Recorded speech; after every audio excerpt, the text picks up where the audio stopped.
Hello and welcome back to another video. Today I'll be breaking down what has happened in the last week or so of world elections and politics. So of course, if you do like this content, feel free to give it a like down below and subscribe to see more content like this. Now let's get right into the first result, which is from the state of Michigan with the State Senate District 35 special election. First, we have the Democrat with nearly 59% of the vote, which is up 5.5% since the previous election, which was in 2024, the same time as the presidential election. Then we have the Republican on 39.5% of the vote, down 7 points. And then we have a third party candidate, the Libertarian candidate, on nearly 2%, and they are a new candidate. So this is a good sign for the Democrats in the upcoming midterm elections. Next up, we have the fairer by-election in Australia. Now this was caused when the leader of the opposition in the nationwide House of Representatives resigned from Parliament, causing the by-election in her seat, which is of course a Liberal seat. And coming in first is Pauline Hanson's One Nation candidate with David Farley on nearly 40% of the vote, which is up 33 points since the 2025 election, so quite a seismic shift there. Then we have Michelle Milthorpe, an independent who is running again. She ran last time and she's gained a little bit more of the vote, up 8 points to 28% of the vote. Then we have the Liberal candidate not doing so well at 12%, down 31 points. Then we have the Nationals candidate who are currently in a coalition with the Liberal Party, known as the Coalition, but we'll see how long that lasts, getting a little under 10% of the vote, and they are a new candidate, and others are on 10%. Now, if you look at the two-party preferred, as Australia has single transfer vote, also known as ranked choice voting, the One Nation candidate is winning with 54% of the vote, and we have the Independent on 42.6% of the vote, which is down 1.2%. So in fact, One Nation is actually making gains compared to the Liberal Party. Now, one thing to note is that it is still 85% counted, but I don't expect Michelle to pull out here. I think One Nation does have it. Now let's move on to the recent UK local elections, starting off with the England local council elections. First, according to the projected national share, which is where they look at the votes that are coming from the councils and try to reproject that onto what a national environment would look like, Reform are leading with 26% of the vote, which is down 4% since last year's local elections, but they still gain a whopping 1,451 councillors and take control of 14 councils. Coming in second, we have the Green Party with 18%, who are up a massive 7% since last year. They pick up 441 new councillors and take control of 5 new councils. Then we have the Labour Party, who are continuing to go down to 17%, down 3 points. Now they lose 1,496 councillors and lose control of 38 councils. Then we have the Conservatives on 17%, who are up 2%. They are still down, so they lose 563 councillors and lose control of 6 councils. Then we have the Liberal Democrats on 60%, which is down 1%, but they still pick up 155 new councillors and take control of 1 new council. And in fact, 1 council is now 100% Liberal Democrats, which is great for the Liberal Democrats, but not so great for that council, as there will be no proper scrutiny within that council. Then we have others, which include independents and the Residents Association. They're down 1%, but they pick up 3 new councillors, but take control of no councils.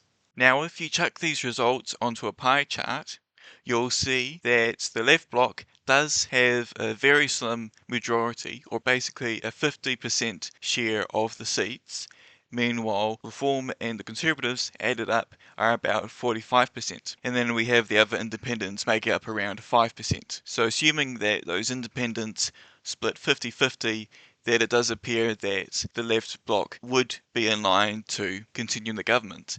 However, there's a couple quirks to that. So looking at projections compared to the results, I was the worst off as I massively overestimated Reform and the Green Party.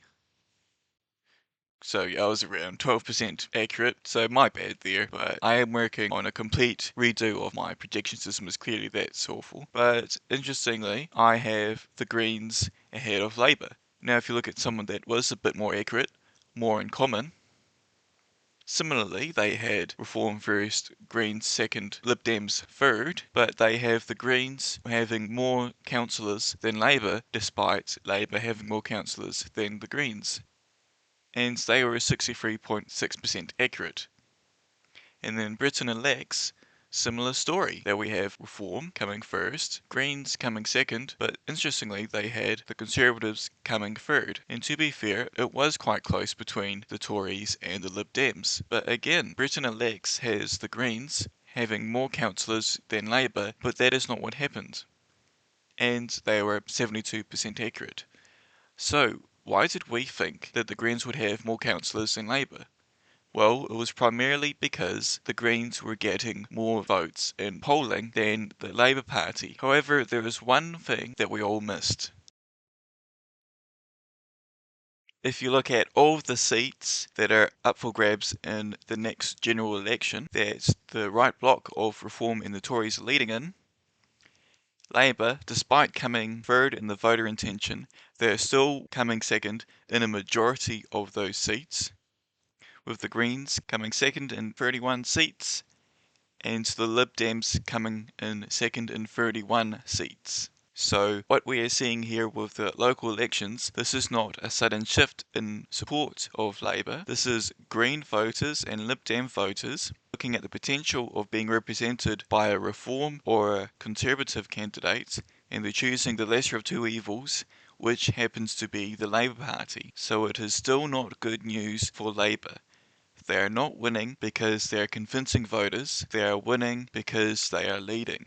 And once they are no longer leading, then things are going to get quite dire for Labour, as will be shown with the other two elections that were held in Scotland and Wales. So someone asked for this in the comments for the last video, and now they're getting it, because the Scotland general election and the Welsh Senedd election happened at the same time that I previously didn't know about.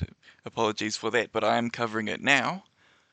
So we have the Scottish National Party coming in first with 58 seats, which is down 6 seats.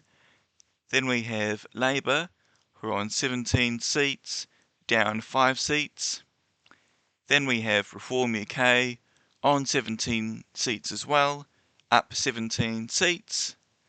Then we have the Greens, who are on 15 seats, and they're up 7 seats.